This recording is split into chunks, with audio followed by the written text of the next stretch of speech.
We will begin this morning with that severe weather on opposite ends of the country. In Northern California, heavy rains forced thousands to evacuate their homes yesterday. The storm system fueled by an atmospheric river. The Los Angeles area is bracing for heavy flooding and landslides.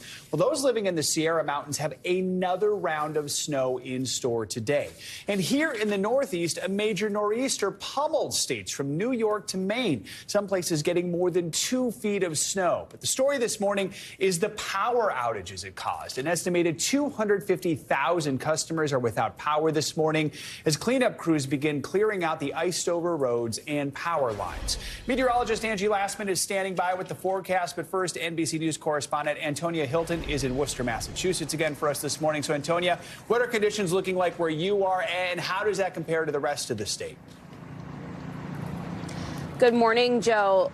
Look, things are much calmer. The snow slowed considerably last night. I think this time yesterday I was talking to you with snow piling up on my hat and on my shoulders. Of course, that's not the case right now, but there are still some heavy wind gusts, and that's what has officials still concerned here, because as snow piles up on trees, on roofs, that can cause issues as the wind continues to blow through central and other parts of Massachusetts today.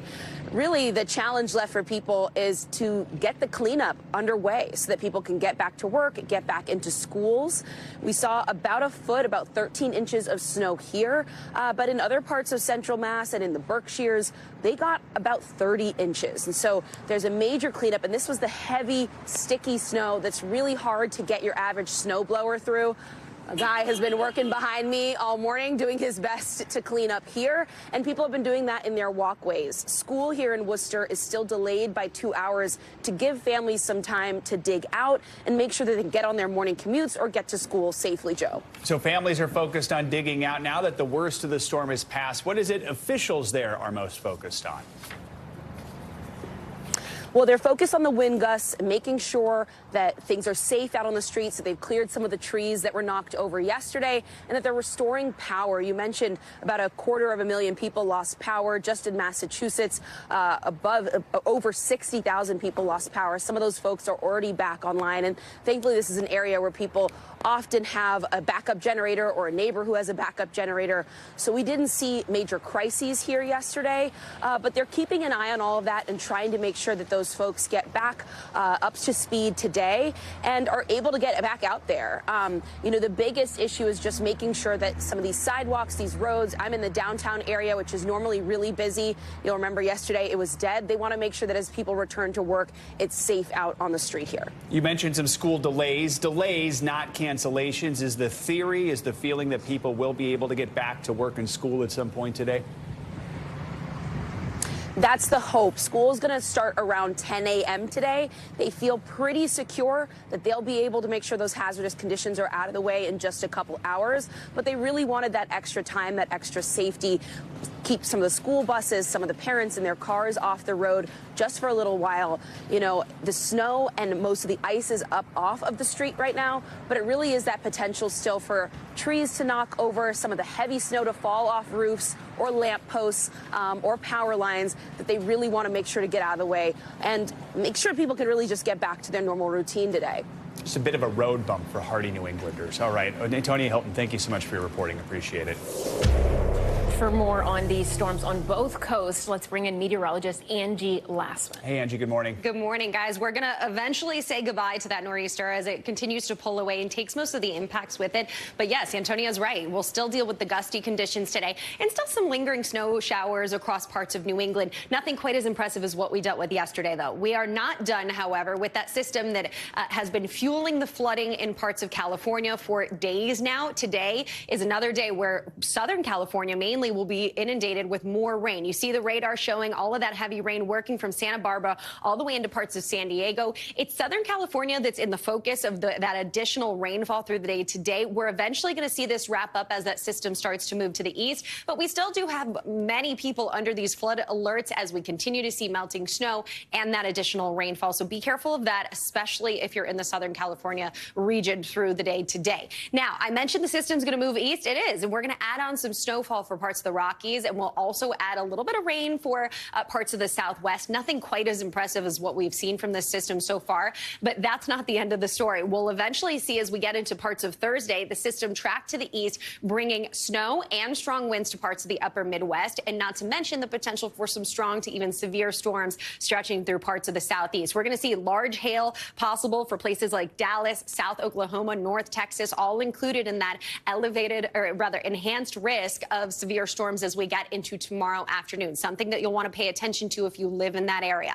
The system continues to move to the east as we get into Friday, wrapping up our work day, or our work week rather, with rain stretched from the northeast all the way down to the Gulf Coast. This isn't going to be quite as impressive as what we'll deal with as far as the heavy rain is concerned for parts of the southern plains and the southeast as we go through tomorrow. But still, it'll be impactful for folks along the East Coast for Friday. When we talk about the severe weather, again, I mentioned Dallas, Texarkana also included in this. Houston, San Antonio, you have a slight risk too for mainly the hail and the wind gusts up to 60 miles per hour, but also we're not going to rule out a couple of tornadoes through the afternoon hours. There's the heavy rain that this system brings from Atlanta to Houston and up to Little Rock, maybe an inch, maybe isolated amounts higher than that. So we will watch for some flooding concerns for Thursday and into Friday. And we can't talk about what's going on across the country without talking about the frigid air left in place by that departing nor'easter. So it's long gone, but behind it, those winds are quite strong, as we know, and they're ushering in some really chilly conditions for the southeast. 35 million people are waking up to freeze alerts. And this isn't just this morning that we'll see this. This is also into tomorrow morning that you'll want to watch for this. Really problematic because we know how warm it's been across this area for weeks now, guys. And we know that the blooms are out, agriculture issues. It's just, we're all confused with the weather. And the flowers are too right now. Exactly. Yes, my goodness. Thank you so much for that, Angie. We appreciate it. More fallout this morning surrounding the collapse of Silicon Valley Bank. Federal investigators are now looking into the actions of bank executives before the collapse. NBC News tech correspondent Jake Ward has the story. As investors, customers, and regulators pick up the pieces after the collapse of Silicon Valley Bank, now new lawsuits and an investigation seek to go inside the actions of executives in the days and weeks before it all happened. Silicon Valley Bank now under federal investigation. NBC News confirming with multiple sources the Department of Justice, along with the Securities and Exchange Commission, have launched probes looking at, among other things, stock sales made by company executives before the bank collapsed. This as calls grow in Washington for renewed bank regulation and accountability. I do think that certainly the profits from the sales by the owner should be clawed back because we're going to have to be raising fees on banks in order to pay for the uninsured depositors at this bank and other banks. Despite several smaller regional banks bouncing back in the stock market, Moody's announced a downgraded outlook for the U.S. banking sector as a whole. How healthy are other small institutions like Silicon Valley Bank? Analysts say we will not know the fundamentals until a Federal Reserve report provides a look at combined balance sheets 2 weeks from Friday. The stocks are absolutely not a reliable indicator. In 2 weeks, we'll know if there's a big outflow or not. But that's the next kind of scheduled data point that we'll get. Just before its collapse, Silicon Valley Bank blamed its troubles on elevated cash burn from its mostly tech-focused clients. Now, the concern is in part whether other regional banks are exposed to similar risk. The pullback in the tech sector continued with Facebook parent company Meta's announcement it would eliminate 15,000 jobs following 11,000 layoffs at the company in November. On top of all this, we've now learned inflation has just fallen to 6%. That makes for a complicated economic picture as the Federal Reserve prepares to meet next week. Many economists are now asking if the Fed will hit pause on further rate increases. Back to you. All right, Jake, thank you. Tensions are on the rise again between the United States and Russia after U.S. spy drone crashed following an encounter with a Russian fighter jet. The incident took place over the Black Sea in Eastern Europe. The U.S. military says a Russian warplane clipped one of its Reaper drones, forcing the U.S. to bring it down. Washington later summoned the Russian ambassador to discuss the incident. The Pentagon criticized Russia for how the intercept occurred. Several times before the collision, the Su-27s dumped fuel on and flew in front of the MQ-9 in a reckless and unprofessional manner. This incident demonstrates a lack of competence in addition to being unsafe and unprofessional.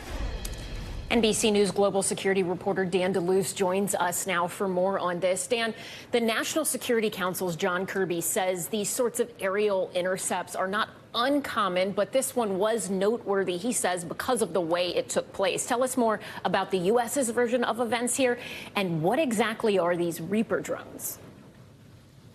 That's right. So the Pentagon's version of this is that this was a relatively routine mission for this intelligence gathering drone, right? It's a very slow moving plane with a propeller at the tail. It was used a lot in Afghanistan and Iraq, and it's really designed to pick up imagery and intelligence flying over an area. It also can be armed with missiles, but the U.S. is suggesting this was on a kind of intelligence mission.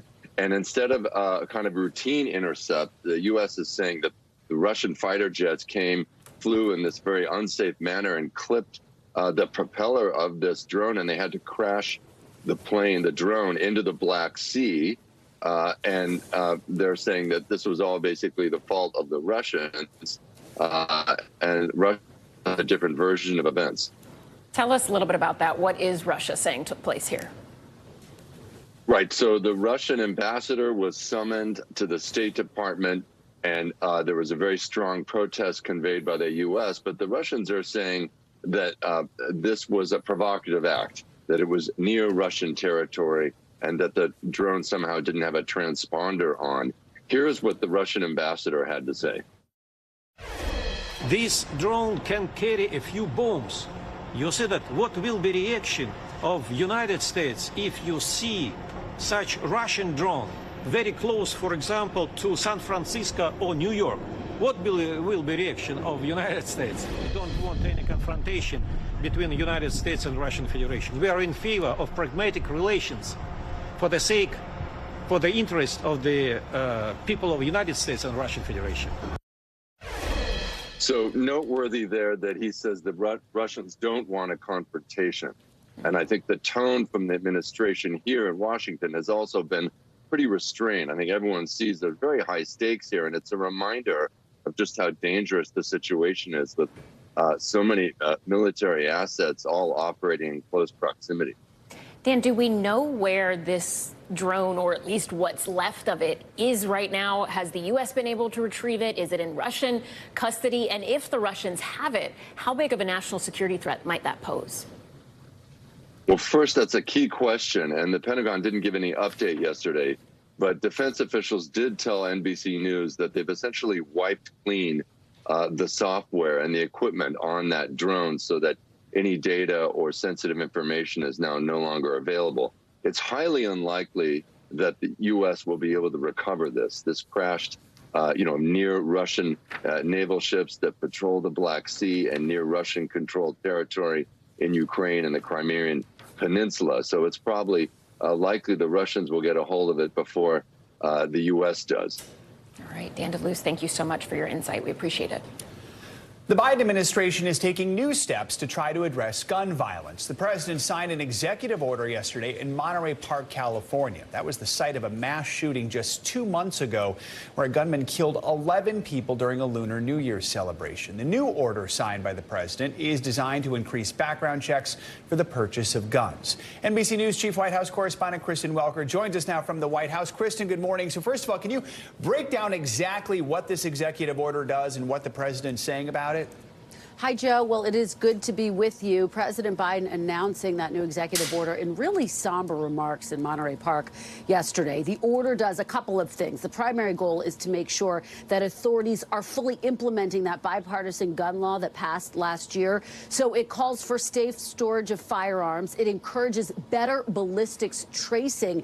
And the crux of the order directs the Attorney General to increase the use of background checks for gun buyers. It's a real effort, the president says, to get as close as possible to universal background checks. Take a listen to what the president had to say yesterday. My executive order directs my Attorney General to take every lawful action possible to move us as close as we can to universal background checks without new legislation. It's just common sense to check whether someone is a felon, a domestic abuser, before they buy a gun. Now, the key to what the president said is without new legislation, right? Because it's important to note that this is an executive order, Joe, so it could be undone by a future president or a court challenge. So any real change does have to occur in Congress. We've seen the president recently step up his calls for more gun laws, including banning assault weapons. That is a long-held issue that he has had. But the president and Democrats just don't have enough votes to pass that in Congress. Now, of course, all of this comes as the president is inching closer to that expected announcement that he's running for re-election in 2024. So, Joe, this is a real preview of things to come on the campaign trail. You know, and Kristen, the president did go after the gun industry a bit here. It's an industry that victims of gun violence have long expressed frustrations over. Let's listen to a little of what he had to say. Executive order ramps up our efforts to hold the gun industry accountable. It's the only outfit you can't sue these days. It does that by calling out for an independent government study that analyzes and exposes how gun manufacturers aggressively market firearms to civilians, especially minors, including by using military imagery. So, Kristen, this is such a divisive issue, and we have a divided Congress. So how have the president's comments been received? Well, divided Congress and the NRA also already, not surprisingly, Joe, forcefully pushing back against the president's speech. Let me tell you their reaction. They tweeted in part yesterday, quote, crimes are committed by criminals.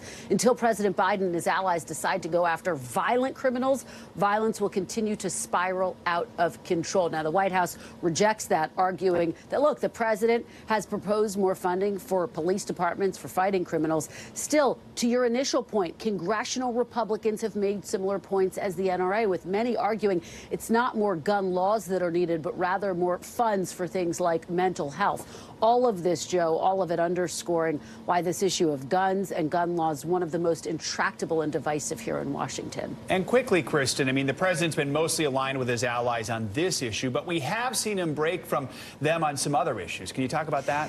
This is really notable, Joe. The president has broken with progressives on some really hot-button issues recently, including, just to tick through a few things, signing legislation to overturn a D.C. crime bill that would have relaxed some penalties, green lighting a major oil drilling project in Alaska, and the administration also considering reviving family detentions for migrants. Now, if he made that move, that would just enrage some progressive allies. Of course, though, big picture here, the broader context is the president is eyeing independent, moderate voters as he prepares for that likely run for re-election. Yesterday on Meet the Press Now, I had the chance to speak with progressive Congressman Jamal Bowman of New York, and I asked him about his perspective on the president. Take a listen. Do you believe that the president is the strongest person to represent progressives in 2024? That's a tough question because, again, we would like to see him go further on many issues. Are you saying he should be primaried, Congressman? No, I'm not saying that. Congressman went on to say he does want to see the president fight for progressive principles. Now, the strategy could be a risky one because in addition to independents and moderates, the president needs progressives, especially those young voters, to turn out in force if he wants to win re-election, Joe. All right, Kristen Welker at the White House. Kristen, thank you. The future of a medical abortion is on shaky ground. A Texas judge is set to hold a hearing this morning on a lawsuit seeking to reverse the FDA's approval of the pill mifepristone nationwide. The agency says around 5.6 million people in the U.S. have used the drug for a medical termination of a pregnancy.